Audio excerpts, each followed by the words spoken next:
قتل کیا گیا جس طرح گوسوند کو قتل کیا جاتا ہے۔ یہ ابن شبیب ہاتھوں کو جوڑ کر کہتا ہے مولا مجھے یہ بتائیے کہ گوسوند کو کیسے ذبح کیا جاتا تھا؟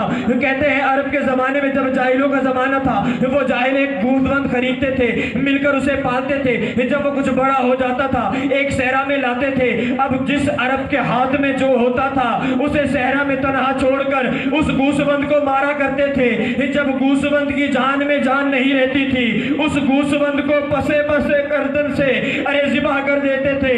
میرے دد حسین کو بھی اسی طرح کربلا کے میدان میں جس یزیدی کے ہاتھ میں جو ہوتا تھا، جس کے ہاتھ میں نیزہ ہوتا تھا وہ نیزہ مارتا تھا، جس کے ہاتھ میں تیر ہوتا تھا وہ تیر مارتا تھا، جس کے ہاتھ میں تلوار ہوتی تھی وہ تلوار مارتا تھا۔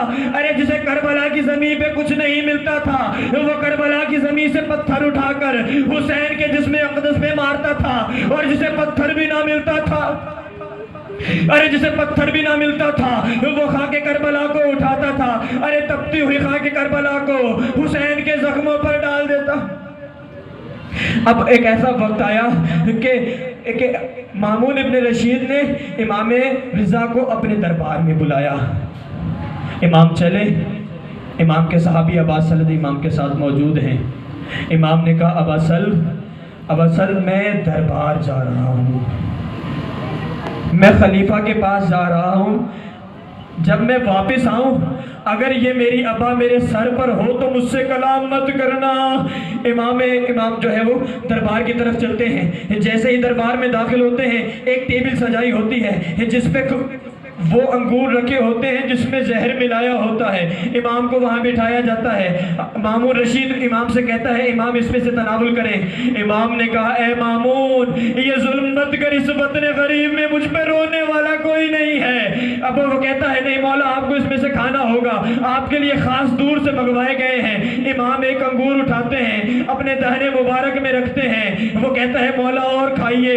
مولا کہتے ہیں تیرا کام اسے ایک انگور کر دے گا۔ جیسے ہی مولا نے وہ انگور تناول کیا سب سے پہلا اثر یہ ہوا کہ میرے مولا کی آنکھوں سے خون جاری ہوا۔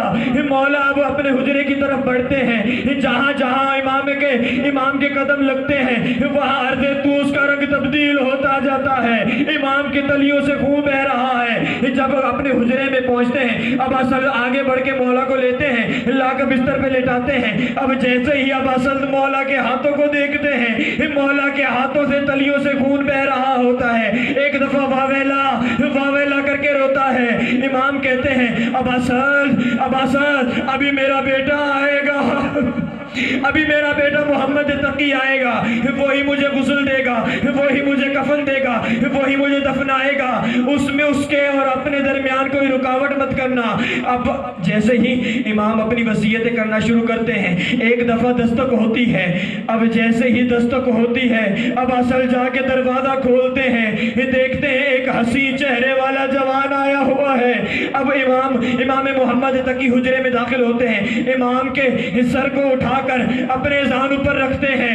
امام رضا اپنے سر کو ہٹا دیتے ہیں، پھر اٹھا کے اپنے زانو پر رکھتے ہیں۔ امام رضا پھر اٹھا کے ہٹا دیتے ہیں، پھر امام محمد تقی امام رضا کے سر کو اپنے آغوش میں لیتے ہیں، امام رضا پھر ہٹا دیتے ہیں۔ ایک دفعہ تڑپ کر امام محمد تقی پوچھتے ہیں بابا میں آپ کا غریب بیٹا، میرے آغوش سے سر کیوں ہٹاتے ہو؟ امام رضا رو کر کہتے ہیں ارے میرے بیٹا مجھے اپنا غریب جد حسین یاد آتا ہے۔